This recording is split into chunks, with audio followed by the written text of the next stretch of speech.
Good evening, everyone, and welcome to second day of plant and animal interaction workshop.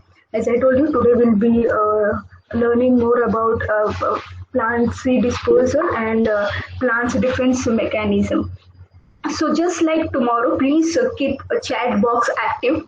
I want this session to be more interactive, so keep a chat box active. And today we'll be learning, not only about plant and interaction. We'll not only learning about nature, we'll be also learning about applications. How nature inspires us sometimes, and how we exploit nature. By learning their techniques, by understanding them. It's good if we use them correctly, but we humans are known to overdo it most of the time. So we'll be learning applications also. So first we'll see a seed dispersal. You can see various types of seeds on the slide. So plant makes seeds that can grow into a new plant. If seeds just fall to the under the parent plant, they might not get enough sunlight, enough water or nutrition from the soil. And as plant can't lift their root and move, they have developed a various method to disperse, to move their seed. The most common method is wind, water, using animals, explosion, kind of dispersal. We have seen, but as we are today learning about plant and animal interaction, we'll be studying, how animal transports or disperse seeds. There are two types here. Epizoochory, animal dispersal is known as zoochory, and here there are two types: epizoochory and endozoochory. So epizoochory is seeds transported by attaching to animals. You can see seeds got attached to animal, and endozoochory is seeds get dispersed when animals eat the fruits. Mostly birds and mammals. When they eat a fruit, in this way seeds are dispersed. First we'll see epizoochory.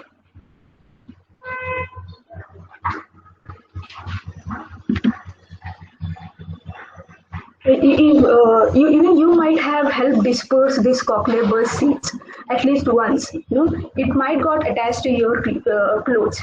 Now, I would like to tell you a story here. Once an engineer with his dog had gone for a walk in woods, and he was amazed how this cochlear burr was sticking to its clothes and dog fur. And he observed, fruits were so good at that work that they didn't fall even after his dog was rolling on the grass. So he was so impressed with this fruit that he decided to carry some and study. So he observed this fruit under a microscope, and he noticed that, that they have this stiff, small spiny hooks, and they are attaching with its clothes. The clothes are forming a loop, and these are like spines, and clothes are like loop. So they are forming a hook and loop kind of shape. The clothes thread were forming a loop form of, yes. Yes.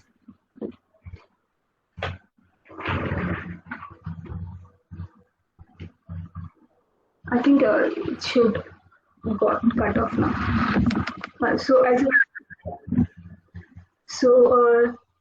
Hook. The spines of the fruits were like hook, and the clothes thread were making a loop kind of shape. Even a dog fur was making a loop shape. So in this way, this was forming a hook and loop. And he cracked this hook and loop, and he invented, Velcro, what we use nowadays for shoes and bag. It works on same principle. Next time you observe the Velcro carefully. One side it has a tiny hooks like this, and other side it has a mass of loops. The second is endozoochory. Seeds are dispersed when fruit is ingested by a vertebrate animal. Even we are included in this list. Plants know how to get their work done. They use animal as a farmers to disperse their seed. First, let's see how it works. Once seeds are mature, plant starts attracting animal by changing its color. From changing its color from this to this, it starts releasing a fragrance. it starts developing a flavor so that animals get attracted to it and eat this cover and disperse seeds inside them. Now, raw fruits are green in color because they have chlorophyll. Plants use chlorophyll and light to make a fruit. Now, it helps them to make content of a fruit. One more reason for having a green, mostly raw fruits are green color because plants wants to hide this fruit from us. Because remember one thing, plant is not interested in feeding us. Its main aim is to disperse a seed. You might have seen this in raw fruit, seeds are immature. You might have seen this in a raw mango. Seeds are really small and tender, while in a ripened mango, in Alfonso mango, they have a nice hard cover.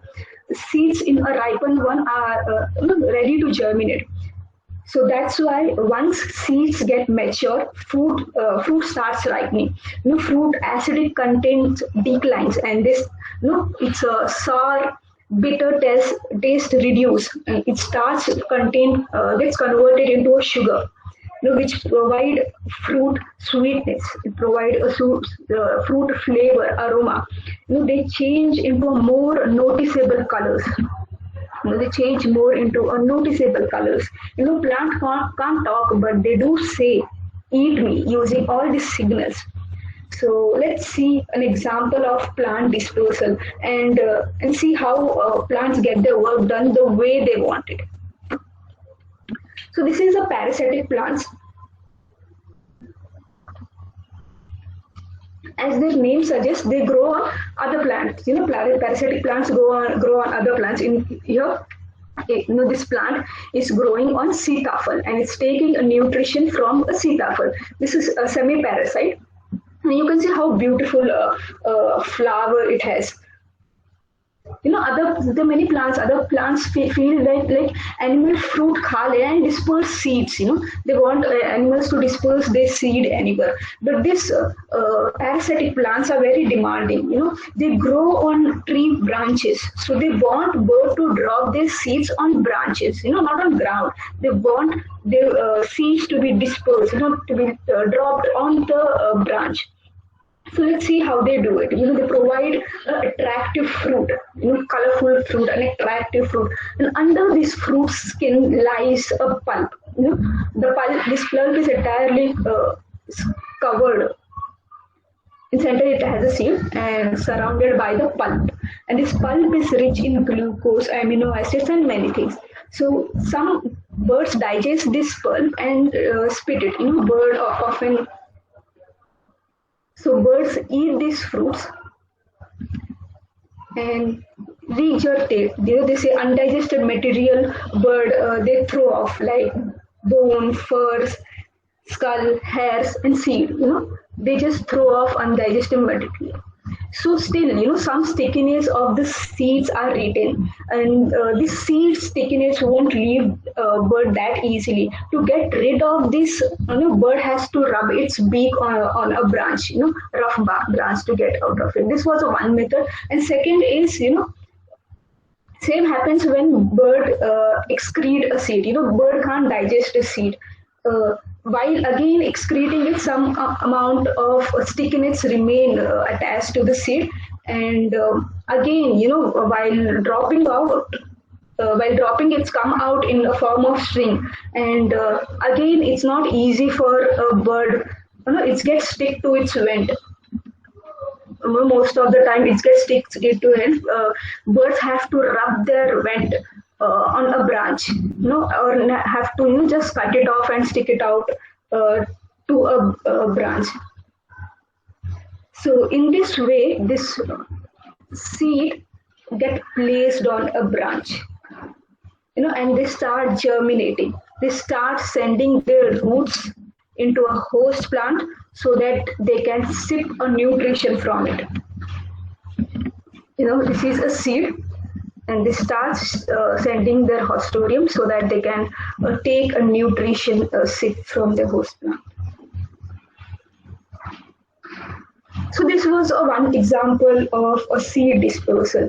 Now I just wanted to share one more example, like how we human take advantage of animal seed dispersal and sometimes how we exploit them.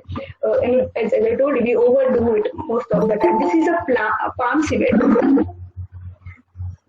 and which select a ripened fruit from tree branch. It selects a ripened fruit from tree, eat it and extract the seed. So can you identify this seed? Can you identify this cherry scent seed? Can you identify which plant this can be? Can you type it in the chat box? Coffee, yes. By looking at seed, yes, this is a story of most expensive coffee.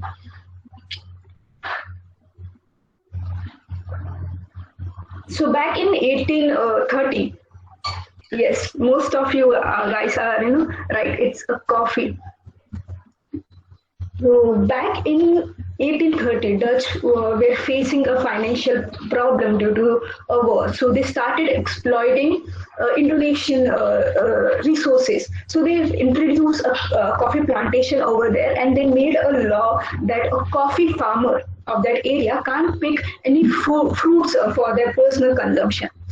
Farmers were upset due to this law, but soon farmer began to notice that Asian palm civet dropping has this treasure, coffee seeds, and they cleaned it and roasted it and started just this process is the same like other coffees.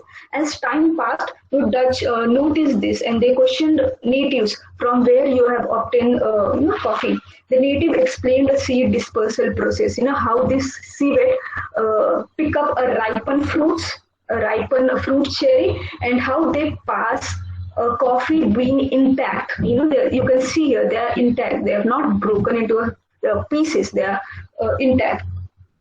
And even they tasted it, and the unique flavor and aroma of the civet coffee soon caught a Dutch plantation over, and even they started to manufacture. And due to its rarity, the cost of civet coffee, it got increased, and demand was more for this civet coffee now, more than a supply. So many of them, started. They've caged a civet and feed them a seed. They say the enzyme present in a civet gut gives a bean a good flavor, but most of the people who have tasted this coffee, they say it's same and it's like a normal coffee. Slowly, as people are aware now, most of the people are not buying this coffee because it's animal cruelty is involved in this. So even in India, we have this kur. They say that they just forage it from forest, and they have trained farmers to do this because in that area, it's people hunt civet, hunt their nest. So by making them aware, people are, they say coffee owners are saying they're making farmers aware, and they're paying farmers to collect this. So they're kind of doing a conservation in this process. So the civet coffee beans are cleaned and roasted, same like normal coffee.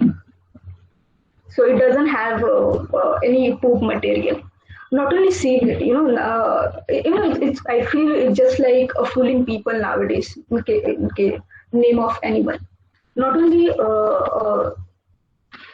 civet, nowadays people are also feeding coffee cherries to elephant and selling them. And the one which is excreted by elephant is more expensive compared to a civet one, because they say because the high price is involved because of the end product. If you feed elephant 33 kilos of cherry, it gives out 1 kg of a coffee, because elephant don't excrete seeds intact. Most of the time they excrete in form of fragments. The seeds are broken, and most of the excreta is lost in the bushes. Just like civet, elephants are not in the cage, so that's why the one which is excreted by elephant is more costly. Moving on, In nature, plants and so in nature, plants want animal, as we have seen once, plants want animal to eat its fruit and disperse a seed far away from a mother plant. If seeds grows beneath a mother plant, then both mother and daughter have to compete with each other for sunlight, soil, and nutrition, and even for a pollination. And to avoid this, there is something called as a secondary seed dispersal. They want seeds to go far and far away to reduce the competition. Wherever they will go, there will be a competition, but this way, some of the competition may reduce with the same species. There's something called a secondary seed dispersal. For example, let's see. A bird might have eaten a wild cherry, and the bird is caught by a fox. Now, cherry is inside a bird belly, and bird is within a fox belly. Eventually, a seed is transported far away from the tree it came. After being broken down in a belly of not one but two animal, the seed is ready to germinate, and it's ready to become a cherry tree. So this process helps us seeds which got a really tough cover or really hard cover. So this is known as diploendozoochory, which means the process of a seed. In this process, the seed is transported in a gut of multiple animals. And this occurs in many species, and it is believed, I don't know how true it is, some scientists believe it's even possible that some plants have evolved to attract a species which eventually be a prey of a carnivore. Plant has evolved to attract a bird which will be eventually a prey of a carnivore to cover a large distance. Secondary, this type of dispersal is known as secondary animal dispersal. While eating, eating many a times animal drop fruits, they drop seeds near a mother plant. And secondary dispersal are the one who feed on these fallen fruits and seeds. And many plants also use this explosive method of seed dispersal. Even in this, again, once the explosive thing has happened, seed might have reached to a far away. Again, these seeds will be carried to a more distance, and ants are best known for this.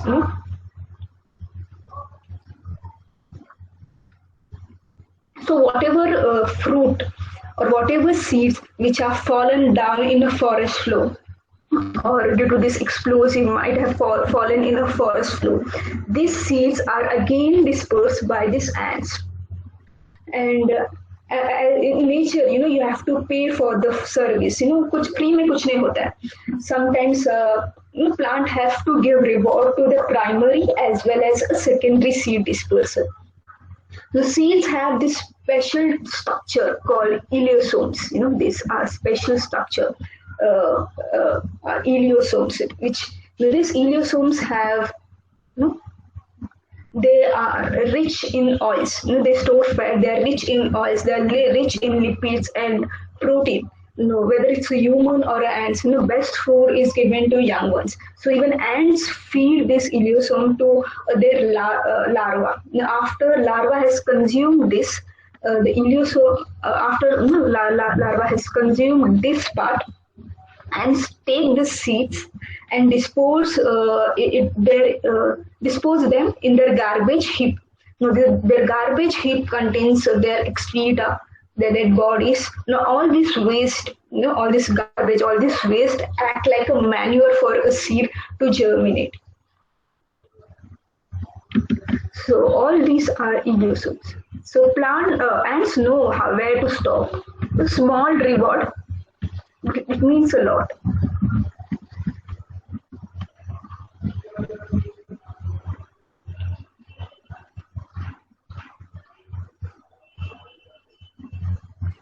And ants also act as a primary seed dispersal for lower plant, small unnoticed plants, plants which grow in a desert. They don't have water to make a fancy fleshy fruit, so they make iliosomes. इसमें काम बन जाता है. The seeds get transported. And why ant discard a seed? Why don't they just eat it? After eating this, why don't they just eat a seed? Can you type it in the chat box? Why don't they just eat a seed?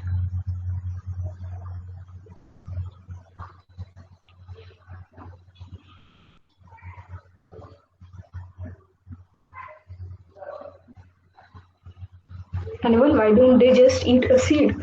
Why they just stop here? It's hard, yes, it's hard. It's hard to eat. Sometimes it's slippery also. It makes eating difficult. However, some species can't eat it, but there are some species of ant who can eat a seed. There are some species who collect different types of seeds. We'll be seeing that. So, yes, hard to digest. So, moving on next. Yes, many species of ants don't contain enzyme to digest that hard cover. So moving on next, this is a South African plant called ribose. It grows in a wild, and this plant is used to make a healthy tea. And people usually harvest this tree from a wild.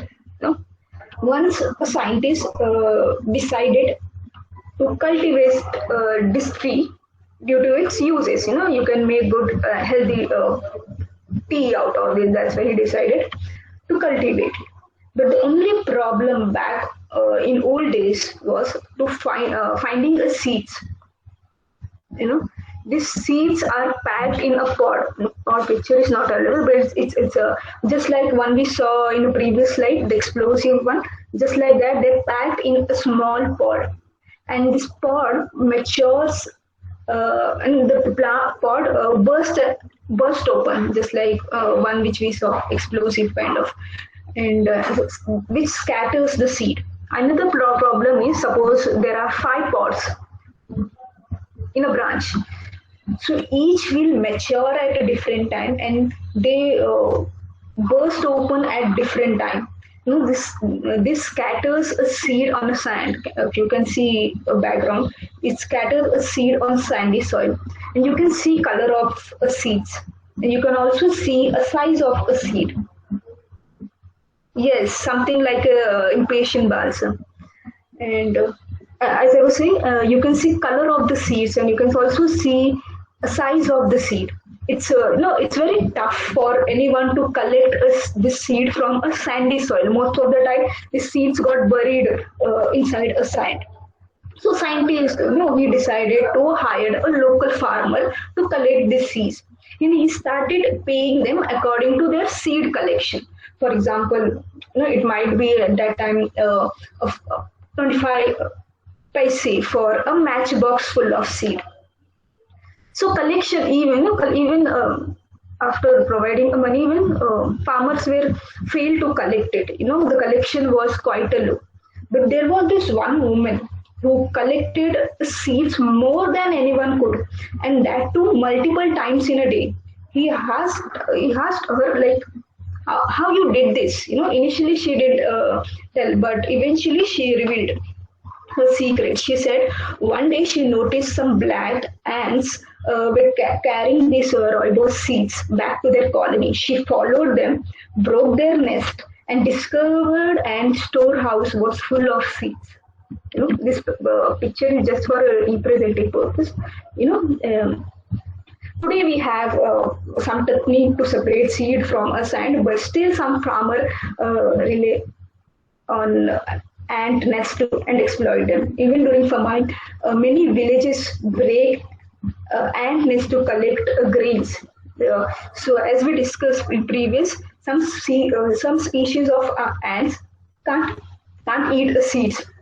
but there are many species they can eat a seed, so they store a seed, they clean a seed. हम लोग कैसे how we do it, we just clean a seeds, whether before using it, whether it's a rice or other species, even like that, they remove husk and they store it inside.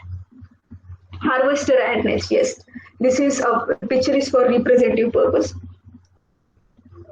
So yes, so again there are even in ants that different types of species. Some collect only one type of seeds. For example, some may be collecting only this seeds, ribose seeds, only this type. Selective, they are selective about their collection. Some may collect, many. Like the granary will be of various seed. So people have been known to break this nest and uh, you know steal their collection. Moving on next. So here I want to narrate one incident. This was a fevered bat in Karnataka, I guess. So mango is native to India, and every region has their own variety. So in Karnataka mango plantation, there was there arose a problem. Farmers observed that all their mangoes were getting spoiled, and inside a fruit there was this small worms. If you can see, small worms. It caused a huge loss. Farmer went to nearby agriculture university, showed fruits to a scientist, they showed their fruits, we are facing this problem. Entomologist over there studied this fruit and concluded these are wasp larvae. Wasp has laid, wasp has laid a egg. Uh, Wasp has laid a egg on mango. So scientists thought about it and how solution for this, and they also thought about how there was this sudden outbreak, which we have never seen in that area or any nearby area. So they started investigating it, like why this year why started laying eggs inside a mango. They started investigating it and they started asking a farmer, ऐसा क्या किया तुम लोग ये साल. After a series of questions, they finally got an answer, where a farmer went wrong. That year farmer eradicated uh, beaver Asian beaver nest from a mango tree because ants were giving them a nasty bite when they were harvesting a fruit or while they were pruning. As ants were absent, wasps started laying eggs inside a mango. These weaver ants are like a bodyguard to a mango fruit. Not only human, even many ants fear an ant attack. They don't howl near wherever there is an ant nest or wherever there are a bunch of ants. And if you don't want ants in your farm, then you have to use a pesticides because flies or other pests, they're always ready to lay egg inside a fruit, making a fruit go rotten. And to kill these flies with pesticides, you have to make mango so poisonous that it can kill a larva. The mango has to be so poisonous so that the inside larva can be died. But pesticide-rich mango is not good for us. So in many countries, they use weaver ants as a natural pest controller, and they, using this, they grow organic mangoes. All this sounds good, but one problem remains unanswered. Do you remember why farmer removed ants from the mango plantation? Can you type it in? Why farmers remove ants from a mango plantation?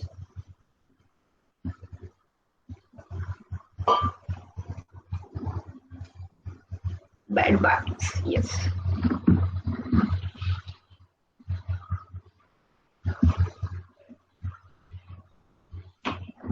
Bad bite.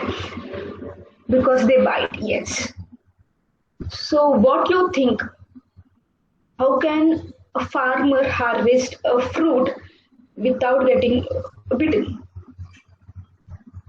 How can they avoid and bite? How they can harvest the fruit? Oh, no, weaver ants are really good. They can save a lot of our money, the money which we use for a pesticide. Plus, fruit, it will be a good. It will be less of pesticides. So, can you think of any idea? We don't want to kill ants. If we kill ants, again these things will continue. So we want to harvest the ants without getting their nasty bite.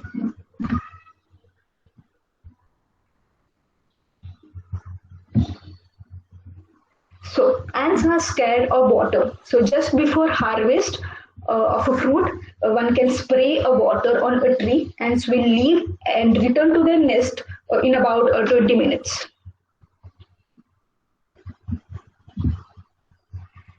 Now we'll be talking about extra floral nectaries. Nectaries, nectaries are something. These nectaries are a gland which produce a nectar. Yesterday, someone was asking, how flower produce a nectar using this gland. This gland is situated inside a flower, which helps them to produce a nectar. One which is inside, if this gland is inside a flower, we call them as a floral nectaries. When this nectaries are outside a flower, we call them extra floral nectaries, like one on they are leaf petiole, backside of the leaf, here somewhere. So we all know that plant produce a nectar inside a flower, to attract insects, to attract its pollinator. And as I told you, these extra nectaries are are present outside a flower on leaves or petals. Now think why plant produce this extra floral nectar for what? So can you type it in a chat box? What is the function of this extra floral nectaries?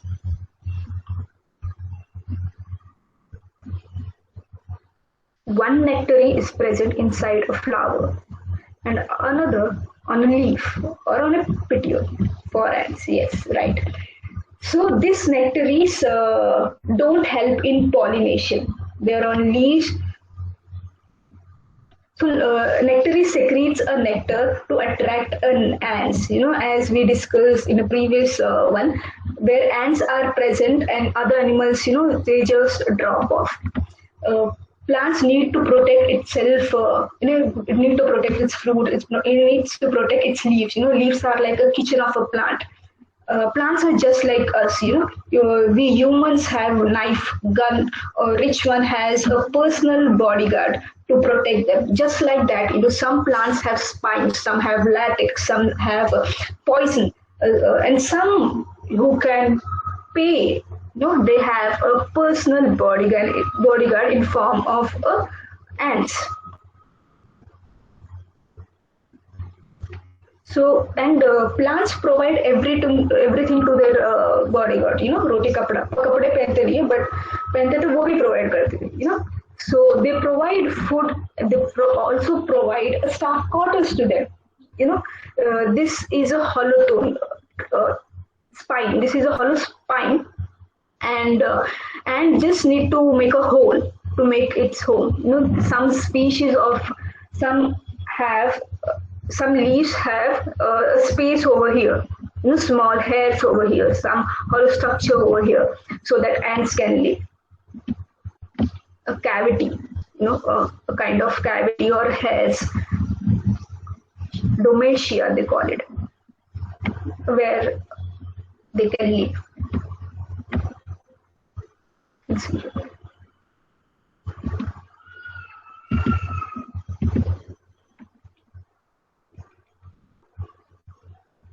So ants attract attack anyone who hovers near a plant, whether it's a pest or whether it's a pest, pollinator, or human. So they can differentiate, and they can't differentiate. ये pest है, it's bad for a plant. The pollinator है, it's good for a plant. They know only one thing, that to attack. So tell me in this situation how flower will be a pollinated. Domentia are found in acacia species. I don't know whether they found in acacia species, but there are few species in which they are found. I don't think so in acacia species they are found, because they have pinnately compound leaves. In that case, it's not possible. As I was saying, that plants attack anyone who hovers near a plant, whether it's a pest, pollinator. So in this situation, how flower will be pollinated. So as I told you, when ants are there, other animals don't dare to be over there. So how a plant will be pollinated? Can plant use ants as a pollinator? Can plant use ant as a pollinator?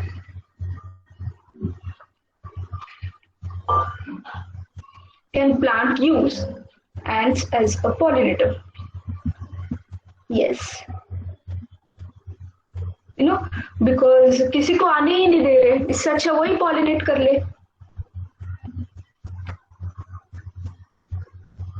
No, they can't use plant as a pollinator, because they are bad pollinator. There are very few species of ant which do a pollination, and it's a rare condition.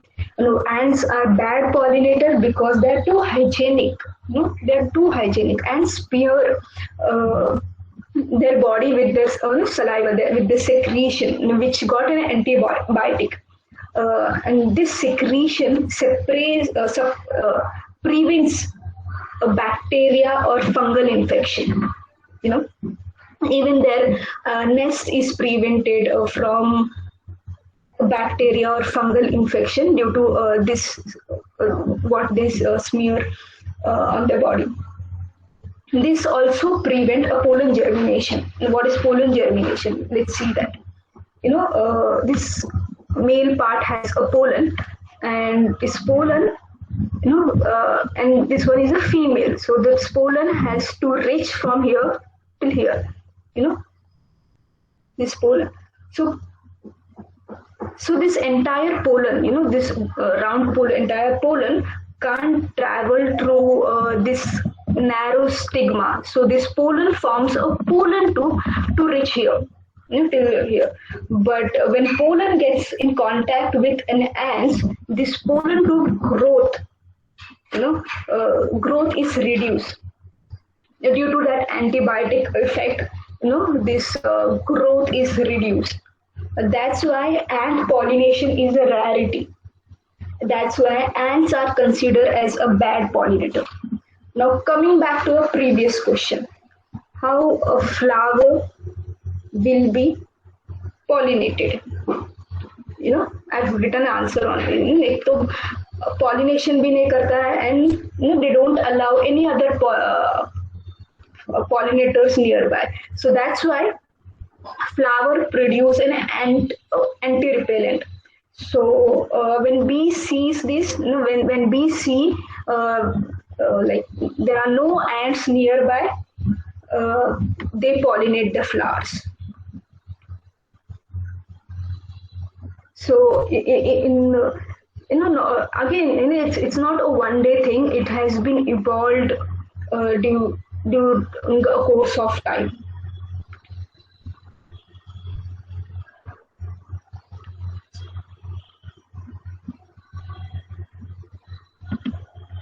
Next, we'll be talking about a plant mimicry. In yesterday's presentation, we saw one example of plant mimicry.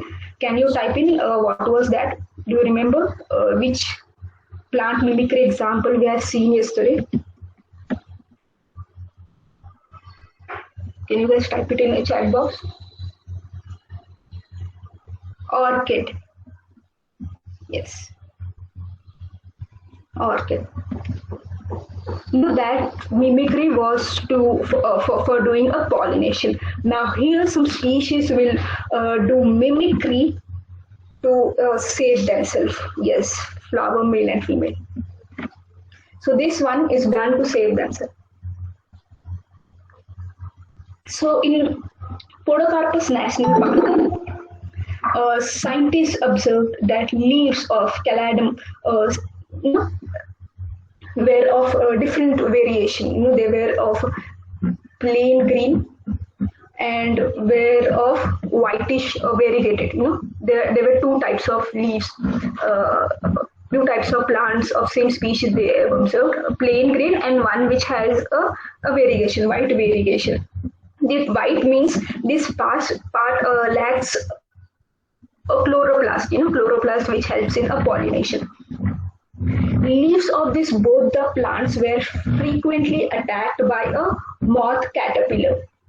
Moth lays an egg beneath a first layer of a leaf, and they've observed that infection was 4 to 5 times higher in a green leaves, as compared to a variegated one. And the marking on a variegated one resemble a damage caused by a moth larvae. So when moth visited this leaf, moth felt, already some larvae are feeding on this leaf. If I lay eggs here, my babies won't get a food. And in science, you need to prove what you say. They've observed it, but you need to prove it. So in order to prove, they have painted a green leaf like a variegated one. And they have observed, in this infection was less compared to a plain green one. So again, this is a mimicry. Next, we'll go to, this is a human region and this is an insects region. So we feel, how insects get food. They don't have clear vision like us. They see things, not all the species, it may vary from species, but in general. So remember this, we'll be seeing more example, and this point will help you to understand further examples. This is a passiflora plant. It has some, it has a toxic leaves. There's some species of passiflora, it has a toxic leaves. That's why no herbivore dare to eat them, except one species of caterpillar which have evolved to digest or break down a toxic. Just like a previous plant, this passiflora has evolved to form spots which look like a butterfly egg. So butterfly avoid laying an egg on these leaves. It feels, someone किसी ने और पहले से egg डाल दिया है, and there is too much competition over here. So butterfly avoid laying an egg over here. And as I told you, plant has to save their leaves because leaves are like a kitchen of a plant. They need to provide food. They have a responsibility of providing the food to different plants part. Some passiflora has developed a bumps, like this, to give more realistic look to their mimic.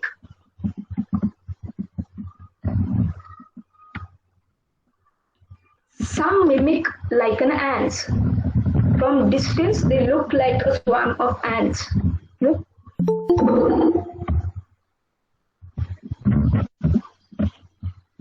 Some mimic like aphids. These are anthers. Some mimic like an aphids. Some toxic caterpillar has a spots on their body. So wild bee has developed a spots to prevent themselves from herbivores. So remember insects region.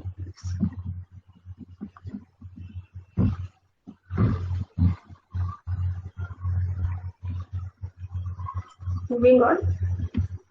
Now, observe this leaf and tell me what similarity or differences you can see in these leaves. In these leaves.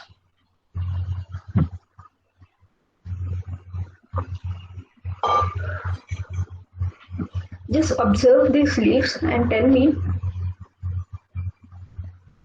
something.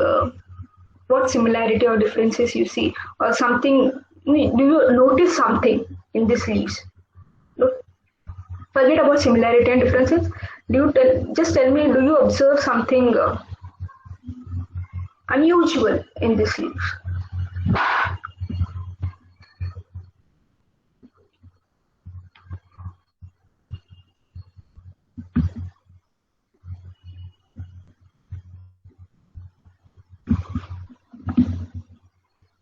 It has been eaten from the sides. Good observation. Only one comment from one answer. Half dried. Good.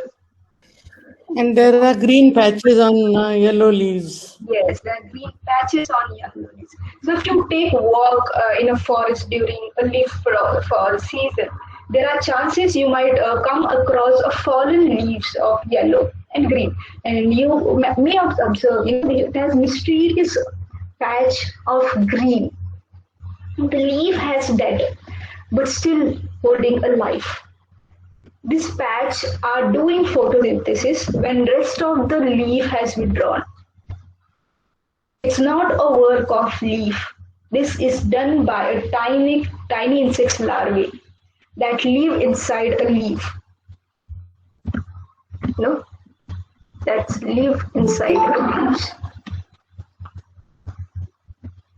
So eggs are laid within leaf delicate layer by their mother, and larva is dependent upon these leaves for food and shelter. So they can't move. Away, and this much space is more than enough for them. More than enough for them. And if this leaf die, the larvae will die. So for their survival, for its own survival, the larvae is keeping a leaf alive. They create this green island. They create this green island by manipulating a plant. So how insects do it? Some say they do it using their saliva. Some they say that they cut off a plant vein that would plant would tell leaf all the cells that it's a time for it's a time for us to die. But they cut off these veins, so this portion won't receive a signal. Researchers raise this larvae under a sterile condition, meaning a sterile condition means absence of microorganism. So including bacteria, fungus, spores. Sterile condition is a micro organism free condition. When they raised this larvae under this condition, they observed that they didn't produce a green island. Then they were like, what is happening in a wild, which is missing in a lab? Then they had this hypothesis. They thought, then they examined a larvae and larvae saliva. They found a bacteria. There was this bacteria living inside a insect. So they thought, this bacteria might be interacting with a plant. Larvae and bacteria, and they might be interacting with a leaf tissue to produce a hormone called as cytokinins. This cytokinins hormone maintain a supply of a chloroplast. Maintain a supply of chlorophyll. They prevent a leaf from dry. It's something which is used to keep cut flowers, cut leaves fresh. Researchers again did an experiment. As I told you, they have to prove things. So they took two insects. One, they didn't do anything with that insect, and other insect they treated them with an antibiotic. Antibiotic kills a bacteria. So they observed in this green island was produced, and in this it didn't produce a green island. So conclusion was no bacteria was helping insects for this. So in nutshell, as due to stress, due to aging, senescence or leaf die, but this larva and bacteria producing a cytokinins and keeping a part of leaf alive.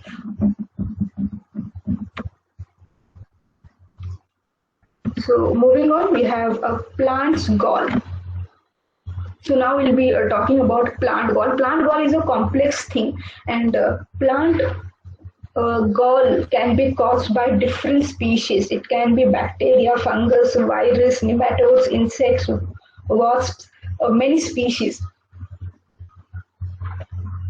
We'll be seeing how wasp can cause a gall.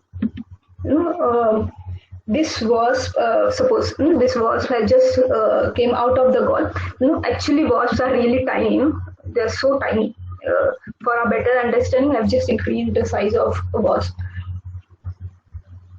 So all images in this part of plant gall, it's for representative purpose. Getting actual picture for this was difficult. So wherever possible, I have used a representative picture. So they have come out of a gall, they mated, and then after mating, you will start looking for a specific plant to lay an egg. It can't be any plant. It has to be a very specific plant, because larvae will be controlling the chemical process of this plant. See, every plant is different, and this larvae knows to control a chemical process of only one plant. So it looks for a particular plant to lay its egg. So look for a particular plant to lay its egg. So after laying, it lays eggs by drilling a surface of a leaf. Under the leaf, they drop eggs, and their ovipositional fluid. Eggs hatch soon. After this, plant do feel this damage.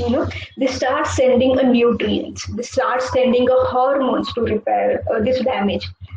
When nutrients arrive to this place, when nutrients arrive, the fluid which I was talking, ovipositional fluid, take control over the chemical process of the plant. So instead of repair, a new growth start. This plant larvae start building what they want. Insects trick and force a plant to grow a gall, and this gall provide food and shelter to an insect. And gall formation usually take place in spring. It's usually take place during a spring season, when leaves and flower and stems, they're rapidly growing. During this time of rapid growth, insects can bend plant cell division according to their requirement. You can see how beautifully they have made a structure. So wasp lays eggs in young innocent leaves. Mature leaves where growth is slow, insects can't trick them. Their trick won't work in a mature leaf.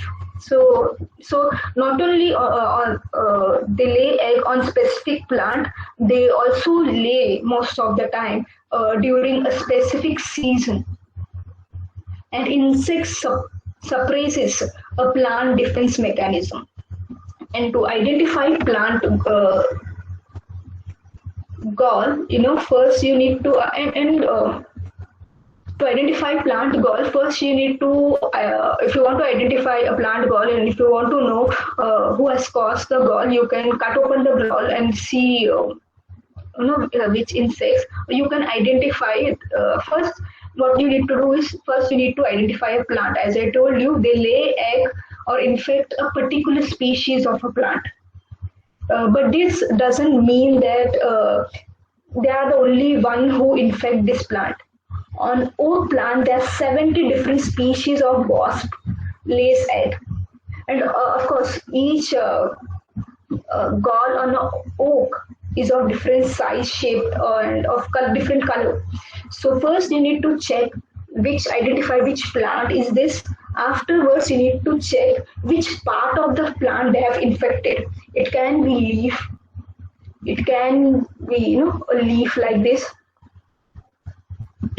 It can be petiole. So there are keys, just like for plant identification, how there are keys, just like that there are keys. So they will ask, which plant. So this is a ficus racemosus. So after identifying a plant, you need to identify which plant. Leaf hai, stem hai. So leaf. So leaf may again you need to say what color they are, what shape you are. So by following all these keys, you can identify who has infected, which species has infected. So next time you can just observe, which plant and which part of the plant, whether it's a leaf, a petiole like this, or a stem.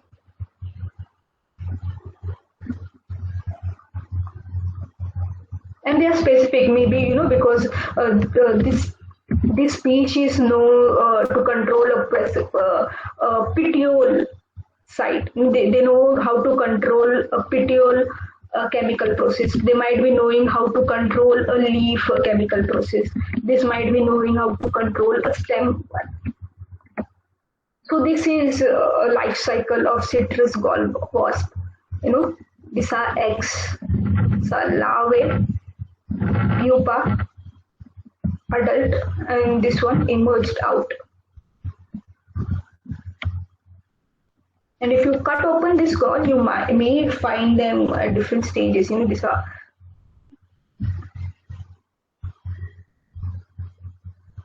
some tribals consume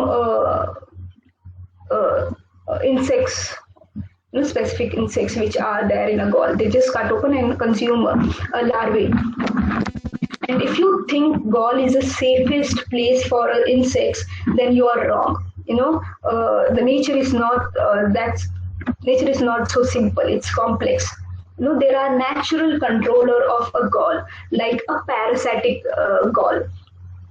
Parasitic gall drills their ovipositor is something which helps them to lay egg. They drill their ovipositor carefully in a center of a gall, and they lay microscopic eggs in a center, so that her offspring consume a gall larvae, so that her offspring consume all this and take over the gall. And again, there are parasitic plants. These parasitic plants are dependent upon other plants for nutrition. As you can see, they are in yellow color. They lack a green pigment which helps them to make food. So as they don't have a green pigment, they have to dependent upon other plants' part to get a nutrition. So they attack galls. They send their hostorium, the roots-like structure, into the gall, and they sip a nutrition from a gall, like this. You can see they're getting into it. So this study has found that due to this way, size of a gall has reduced. Galls. Insects have become a nutrition deficient. Survival rate of galls got decreased due to them. And now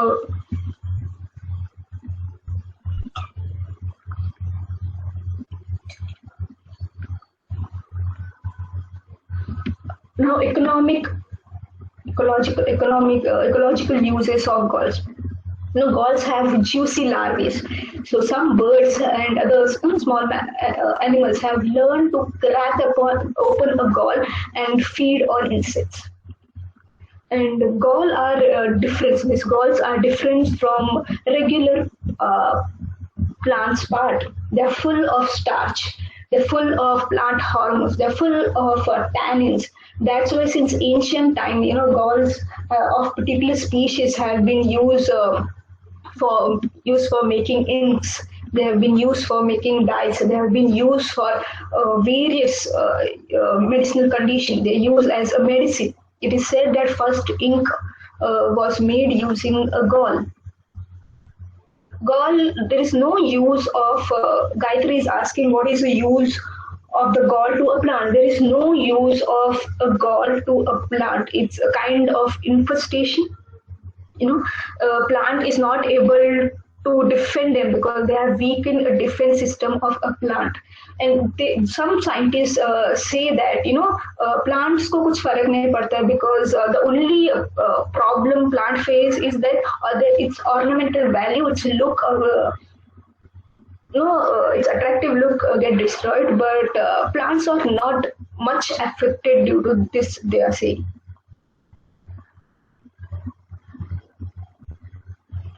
Yes, that's what I'm saying. Some scientists say that plant galls don't affect them much. They are saying that it doesn't affect them much.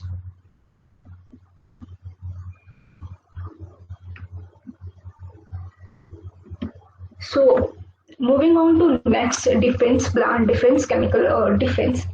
So when insects bite us, we just withdraw our hand. Even plant do the same. So when caterpillar is mulching on them, even they try to, they start a defense, but at much a slower rate as compared to us. A plant can identify who is mulching on its leaf, whether it's a cow or caterpillar. If it's a caterpillar, then which species of caterpillar? They can identify this. They do this by analyzing their saliva chemical composition, like which species eating its leaf. So if it's a giraffe, they will make a leaf bitter. If it's a caterpillar, then they will release a specific chemical that attract a specific parasitic wasp, which can lay eggs inside a caterpillar. So they will release, if this caterpillar is eating a leaf, the plant will release airborne chemicals which attract this parasitic wasp, and it starts laying an egg inside this. And it has been observed that plants don't release this chemical when they are harmed mechanically. If you just tear a leaf, they won't be doing this. If you mechanically harm them, they won't be doing this. So scientists believe that a specific compound present on insects' saliva might be triggering a plant for a specific cry.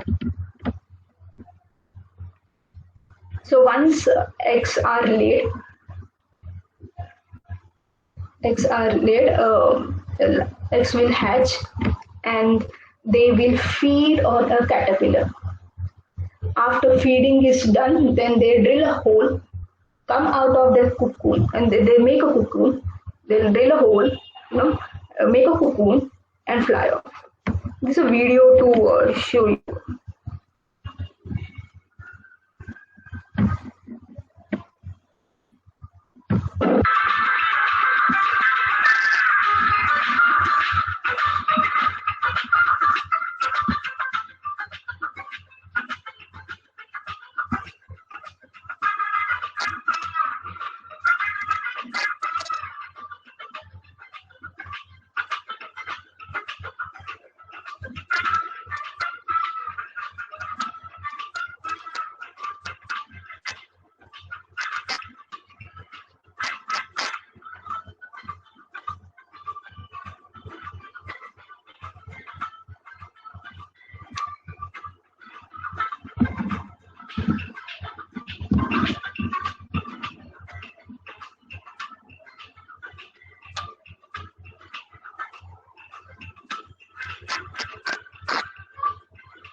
Mantaj is asking what is the defense mechanism of a plant. It's a chemical kind of a defense mechanism. They use chemicals, to attract a specific wasp. Next is just like we humans have physical and chemical defense mechanisms, chemicals and physical and chemical barrier. Just like that, even plant have this barrier to protect them from herbivores. Botanically, the physical and chemical. Botanically, there are bark, wax cuticle, and cellulose. Bark prevent entry of any of insects kind of it, and waxy, it's contain oily kind of thing, so that it sometimes it's slippery, and sometimes it's hard to get into it. And cellulose, it's difficult for species to eat it or to crack open it. But you have seen how insects have evolved to break this barrier. So that's why plants are also hiring ants. Plants are hiring, using chemicals to attract a parasitic wasps. They even have these prickle spines and thorns. Botanically, there are these three different things: prickle, spines, and thorns. So prickles are on plant epidermis. They are on outer layer. So they are easy to remove. They are on outer layer. That's why they are easy to remove. For the best example is of rose. You might have removed a rose prickle. I often give this example. Like if you're in love, you can do that. He loves me or he loves me not with petals. And if you had a breakup, same you can do with a prickle. Petals and prickle. Both can be useful depending upon the situation. So, what I want you to remember that prickles are something which is present on the outer layer, and they are easy to remove. They are easy to remove. Then there are something called as spines. Spines are modified leaves. They're a bit difficult to remove. Then we have thorns. They are modified stem. They are deeply embedded. So it's not possible to remove them with the hands. Then plants have trichomes, fine hairs they have on the leaves. In some species, in some species, these trichomes are as sharp as injection. They are filled with a chemical. If it's get in contact with you, it can cause an irritation. It can cause a skin rash. And inside the leaves, there are crystals like this, crystal needles. The function is to repel animal if they are mulching on them. And again, the many secondary metabolites a plant produce for a defense mechanism. And we use them as a source of food, as a source of flavor, as a source of medicine. For example, a strong flavor of herbs like mint and coriander, which is in nature it's used to repel insects. The sulfur compound of onion, garlic, and mustard, irritate not just insects but also animals who try to take a bite. The pungency of pepper and chilies, again these are for a protection.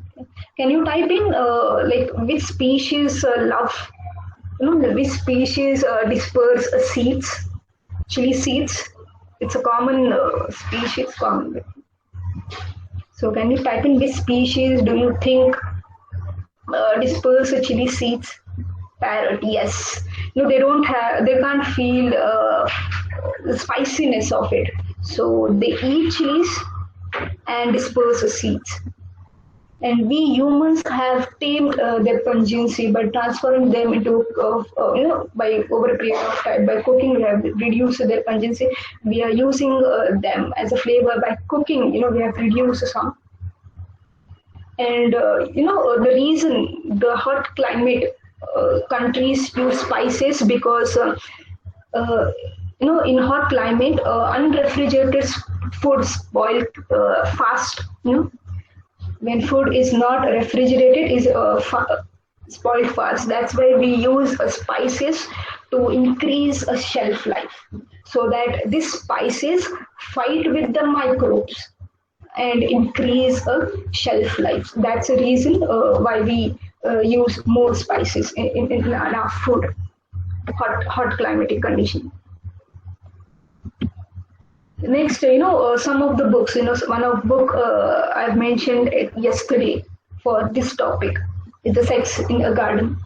Next is this is a good book by to study about a ficus species. This book is by Raju sir, Birds in Agriculture. It's free to download. So these are the one which you can use this, and this is an excellent book to understand tree communication. You know, some of the plant and animal interaction is also covered in this. So this is the best, one of the best books. And these books, you can study about ants. Not all aspects of the ants, but some you can study. So thank you. This was a presentation.